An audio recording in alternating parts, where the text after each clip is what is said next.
이런 정도전이 한양의 사대문 이름을 그냥 지었을까요? 이야, 참, 그냥 남대문이라고 남쪽에 있다고 짓진 않았을 거란 말이야. 이 숭례문이라고 멋진 이름을 지었어요. 그게 숭례문의 비밀이에요. 숭례문의 뜻이 뭘까? 조선이란 나라는 유학을 기본으로 합니다. 그래서 한양성을 잡으면서 유학의 성지를 만들겠다. 유학이 완전히 구현된 제세 2화. 여기를 바로 천국으로 만들겠다라는 생각을 합니다. 그래서 사대문의 이름을 뭘로 짓죠? 사단으로 짓습니다. 흥인지문, 돈이문, 그리고 숭례문, 홍지문을 짓는 겁니다. 원래 사대문의 북대문은 숙정문입니다. 그런데 북쪽은 음기가 세기 때문에 열어놓으면 환란이 많이 생겨요. 그래서 숙정문은 항상 닫아두고서 홍지문으로 대문을 가름하는 겁니다. 이렇게 네 가지. 이게 뭐예요? 네 가지. 우리나라 말로 싸가지. 네 가지가 있어야 된다 그러잖아, 그죠? 원래는 싸가지는 그 새로운 싹이라는 뜻이지만 이렇게 네 가지를 줍니다. 근데 제일 중요한 게 하나 빠졌네. 여기 맹자의 사단인데요. 제일 중요한 거 하나. 신이 빠졌잖아. 신이 어디 있을까? 보신각입니다. 모든 나라, 모든 국가, 모든 가정의 기본은 신뢰입니다. 왕이 신하를 못 믿고 백성이 신하를 못 믿고 소비자가 기업을 못 믿으면 망하는 겁니다. 가장 중요한 게 신이죠. 그래서 보신각의 타종으로 사대문을 열고 닫고 하는 거죠. 가장 기본은 신이다. 그러고 보니까 서울 좀 괜찮네, 그죠? 구서울대에서 볼 때도 괜찮나요? 예, 구서울대가 한양대, 옛서울대는 성균관대. 이제 홍지문 제일 크게 웃으시네. 지금까지 중에. 견리사의는 뭐냐? 이익을 보는 것을 비판하는 게 아니죠. 이익을 얻는 과정을 이야기하는 겁니다. 그래서 수단과 방법을 가리지 않고 이익을 쫓으면 안 된다. 정당한 이익을 강조한다. 요거를 이어받은 사람이 누구냐면 인의와 경제를 이야기하는 논어와 주판입니다. 일본의 저력이 어디 있느냐라고 볼 때 이시다 바이칸이 있습니다. 성문시임학이라고 이야기를 하고요. 그다음 메이지 유신에서는 시부사와 에이치가 있습니다. 이 둘이서 일본의 자본주의 정신을 만들어내죠. 그래서 철학을 바탕으로 해서 일본의 근대 경제를 굉장히 탄탄한 기조를 만들어냅니다. 왜냐하면 생각이 오롯해지고 나면 행동이 아주 자신이 있어지거든요. 우리가 지금 부족한 게 사실 그런 게 좀 있어요. 그러니까 막 재벌 공격하고 말이지, 막 그저 비정규직 막 공격하고, 정규직에 의해서 비정규직 차별하고 뭐 이런 것들. 이게 뭐냐면 아직 정립된 철학이 없어서 그런 게 아닐까라는 생각을 좀 더 해봅니다. 그런데 요 둘은 아주 민감한 시기에 정확하게 해야 될 일이 뭔지를 집어내줍니다. 스카우라 미치자네라는 그 학문의 신이라고 이야기하는데요. 화혼 한제라 그럽니다. 요즘은 이제 화혼 양제라 그러잖아요, 그죠? 서양을 받아들이는데 이때는 이제 중국을 받아들이자라고 이야기를 합니다. 그래서 중국 거를 가지고 와서 우리 걸 꼭 피워야 된다라고 이야기를 하면서 이제 논어를 처음으로 이야기를 하는데요. 재밌는 것은 왕인 박사가 논어와 천자문을 갖다 줬는데 이걸 가지고서 스가와라 미치자네가 손으로 필사해서 관본 논어를 만들어낸 겁니다. 우리가 줬다는 거지. 기분은 좋죠. 그 다음에 이제 이시다 바이칸이 나오는데요. 이시다 바이칸은 성문시임학을 만들어냈는데 오사카 상인들의 어떤 그 상인 정신을 만들어줍니다. 그러면서 이때 나오는 것이 소비자인 상대방도 납득하고 상인인 자신도 납득하는 거다. 그래서 옛날에는 물건을 팔아 이익을 남기는 것이 상대방에 손해를 끼치는 거라고 생각했지만 상대와 자신이 모두 잘 되는 것이 상도라고 설파하면서 상인관을 바꿔줍니다. 그러면서 이제 오사카 상인들이 급속도로 성장하기 시작을 하거든요. 그러니까 굉장히 부끄러워하던 데서 이게 정당한 이유, 좋은 물건을 적은 임무만 붙이고 팔아서 소비자가 만족을 얻고 생활에 도움이 되도록 한다라는 상도를 만들어줍니다. 그래서 심학, 마음의 학문들을 이렇게 만들어주는 게 이시다 바이칸입니다. 이걸 이어오면서 이제 시부사와 H죠. 시부사 A입니다. 정확하게는 시부사 H는 에도 말기에 태어나서 메이지 다이쇼 시대, 쇼와 시대까지 4개 시대를 거치면서 자본주의의 초석을 담습니다. 기업의 아버지, 금융의 아버지, 현대 문명의 창시자, 근대 자본주의의 최고 영도자. 받을 수 있는 모든 호칭을 다 받았어요. 왜 이렇게 되느냐? 논어에서 재부를 증진시키는 근원이 뭐다? 인이 도덕이다라고 그냥 딱 때려줍니다. 재부는 인이 도덕에서 나온다. 그러니까 재부를 축적하는 것이 좋은 일이다라고 바꿔주죠. 그래서 그때 당시에 이제 일본의 상황은 존재합니다만은 부의 정당성을 아주 강력하게 주장해 준 게 바로 논어와 죽반의 시부사와 H입니다. 서양의 경영학은 피터 드러크, 동양의 경영학은 시부사와 H가 있다. 최고의 찬사죠. 이 찬사를 받으면서 이제 시부사와 H가 등장합니다. 도덕 경제 합일설로 딱 표현할 수 있는 사람. 도덕하고 경제는 하나다라고 이야기하면서 그래서 정당한 부는 부끄럽지 않고 지속 가능한 부라며 기업의 사회적 책임을 이미 이때 역설을 하게 되죠.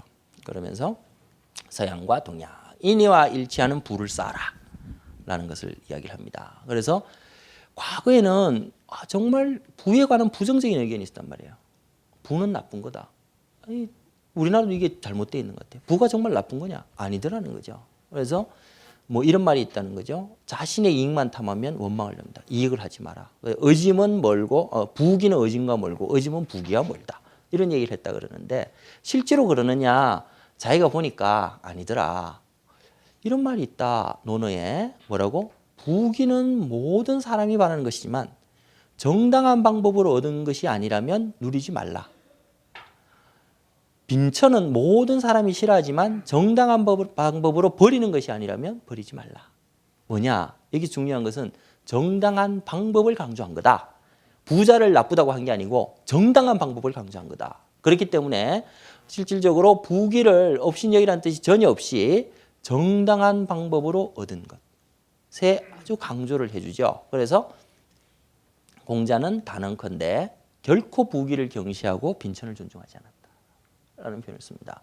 그러면서 이런 표현을 씁니다. 태백편에는 나라의 올바른 도가 행해지는데도 가난하고 비천하다면 부끄러워해야 된다. 문질빈빈이라. 문질빈빈. 문. 바탕이 겉구김보다 두드러지면 거칠어요.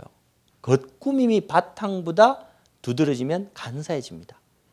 사람이 속하고 겉하고 가지고 있는 거하고 드러내는 거하고 둘 다 이렇게 잘 어우러지고 잘 조화가 돼야 된다. 그죠? 안 그러면 촌티나고 안 그러면 아주 이렇게 너무 꾸민 사람이 된다. 두 개를 잘 갖추고 있어야 된다. 근데 시부사와 H가 한국과 인연이 있어요. 어떤 인연이 있느냐? 일본에서 시부사와 H는 후쿠자와 유키치라고 천엔짜리에 들어있는 등등해서 자기도 되고 싶었어. 근데 일본에서는 실패했습니다. 대한제국의 1년행권 1엔, 5엔, 10엔 세 군데에 자기 얼굴이 들어있습니다. 자본가 상인들은 일본 제국주의 경제 침략의 사실은 선봉장이었습니다. 그래서 민간 경제계 차원에서 일찍부터 일본 자본의 한국 침략을 적극 권장하고 추진한 사람입니다. 그래서 황해도 황주군 겸이표 일대 3천 정도의 토지를 헐값에 싸들이면서 한국 흥업 주식회사를 만듭니다. 여기에 이제 나중에 동양 척식회사와 척식 주식회사와 더불어 농업 침탈의 천병 역할을 하게 되죠.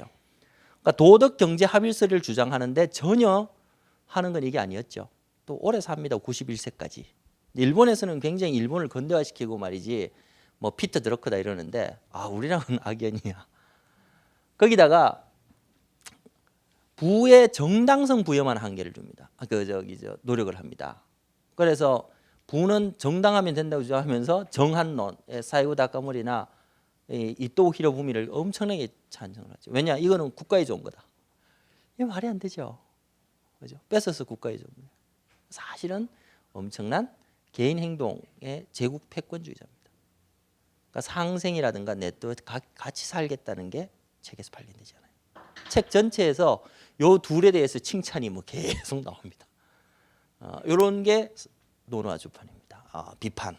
쉬고 나니까 분위기 확 바꿔버리네. 시경에 경영학이 나옵니다. 그대로죠. 축대를 측량하고 짓고 만드는데 인사관리를 어떻게 했고 사람들 마음을 어떻게 모았고 성과를 어떻게 냈다. 그래서 직원들이 자발적으로 일에 동참하게 하는 것이 참다운 경영이다. 이야, 멋지지 않습니까? 3000년 전인데. 경은 아까 경영 적으셨죠. 그렇죠. 경은 실이에요. 이게 경음입니다. 그래서 옷감자는 날실이죠. 날실. 날실은 뭐냐면 이렇게 위에 이렇게 미리 들여놓는 실. 경영에서 치면 전략입니다. 사업 구조죠. 내가 뭘 할 거냐. 큰 틀을 짜놓는 거지. 그죠? 그래서 여러 가지 뜻이 있습니다만은 다스리다, 지경, 경계, 길법 이런 게 있습니다. 그래서 경이 나오는 게 경세가 세상을 다스려 나가는 사람이라는 것도 있고요. 경세재민 이게 경제입니다. 경세재민에서 경제가 나오는 겁니다.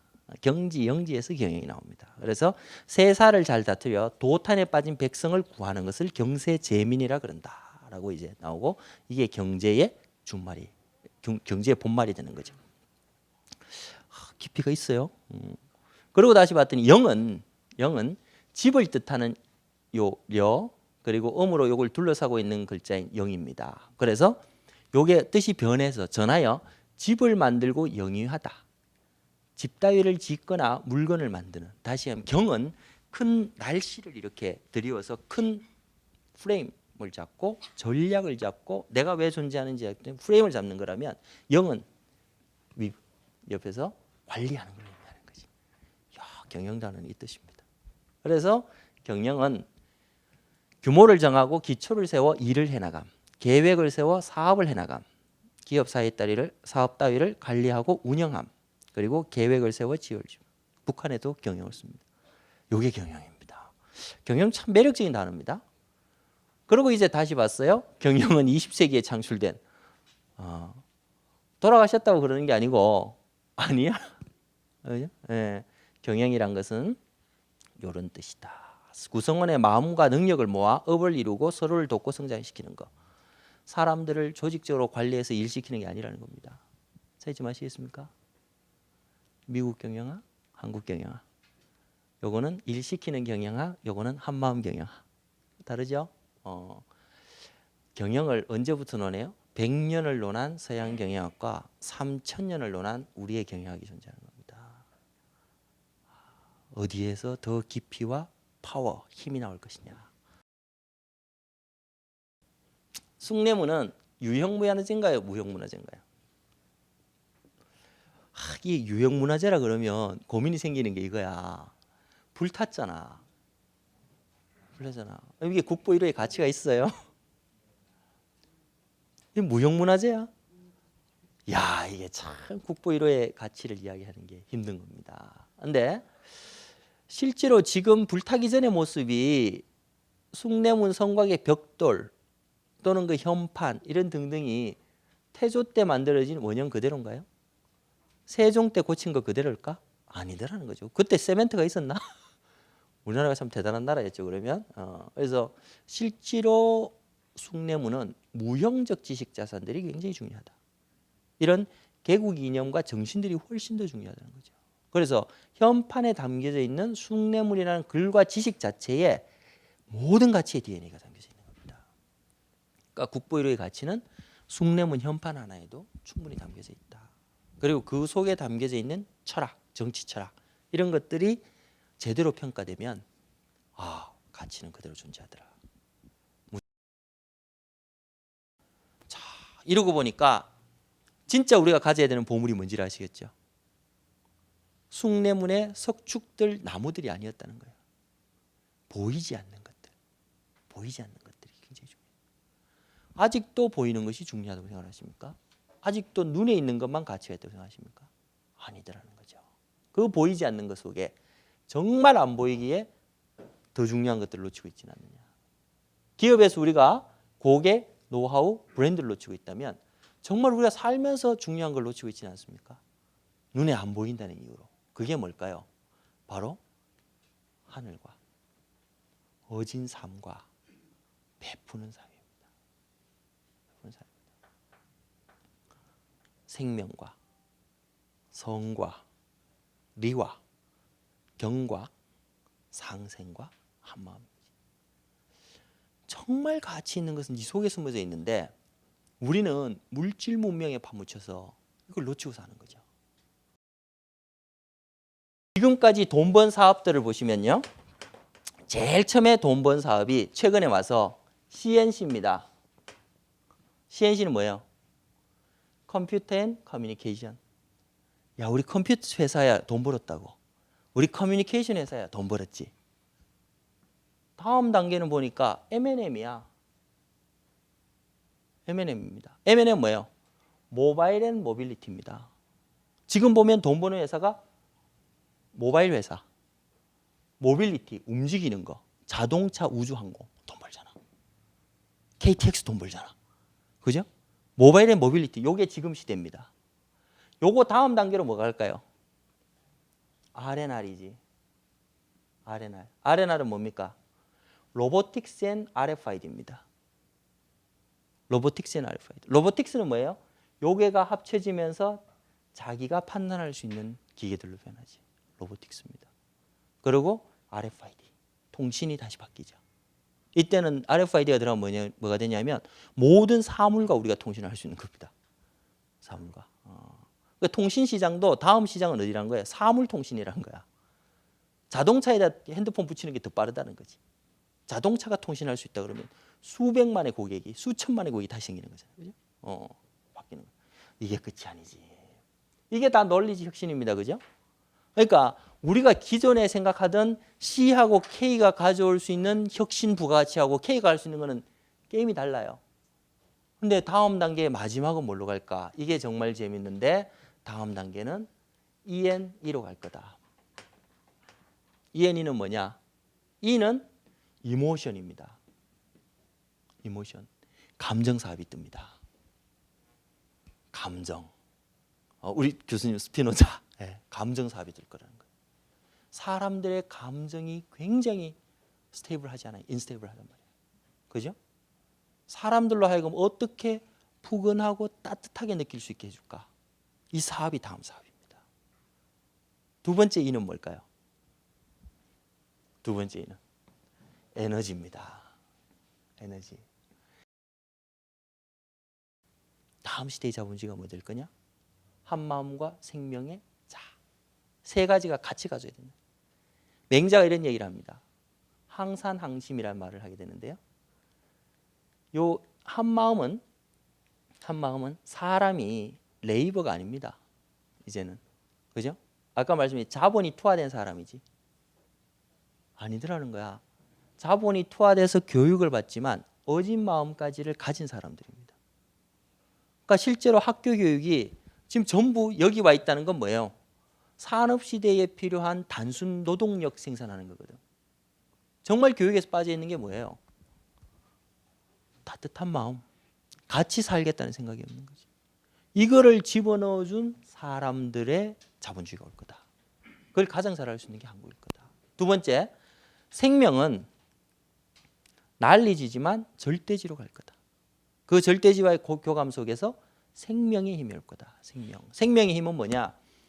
이게 천명지위 성이라고 썼는데요. 천명은 성이다. 성은 뭐예요?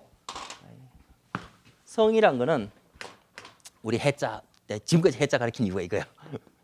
성은 이게 일본 애들이 이거 딴 데다 써가지고 이게 이상하게 생각하시는 분들 있어요. 성은 심이지, 그죠? 뭐예요? 살려는 마음이에요. 살려는 마음. 천명은 성이라고 한다. 덕은 뭐냐? 덕은 옛날 고어는 이렇게 씁니다. 요건 뭐예요? 직심이지. 바른 마음 아니지. 하늘에서 바로 내려오는 마음입니다. 이게 천심이지. 다 하늘에 가 있지. 하늘은 절대로 우리 보고 죽으라 소리를 하지 않아요. 살라 그러지. 그죠? 덕 좀 봅시다. 뭐예요? 좀 살게 해주세요 이 뜻입니다. 배고픈 사람에게 덕을 베푸는 건 뭐야? 밥 주는 거야. 그죠? 일자리 없는 사람에게 덕을 베푸는 건 뭐예요? 일자리 주는 겁니다. 내가 사람을 살리는 것이 천명이란 말이에요. 천명. 이 천명이 왜 혁신으로 가느냐? 다 먹고 살기 힘드니까. 가치를 창조해서 나눌 수 있어야 같이 살거든. 그리고 그 근원은 생명에서 오거든. 그래서 생명자본주의를 이어린 교수님 이야기하시는 겁니다. 근데 자는 안 중요해? 그럼 우리가 자산 캐피탈을 버려요?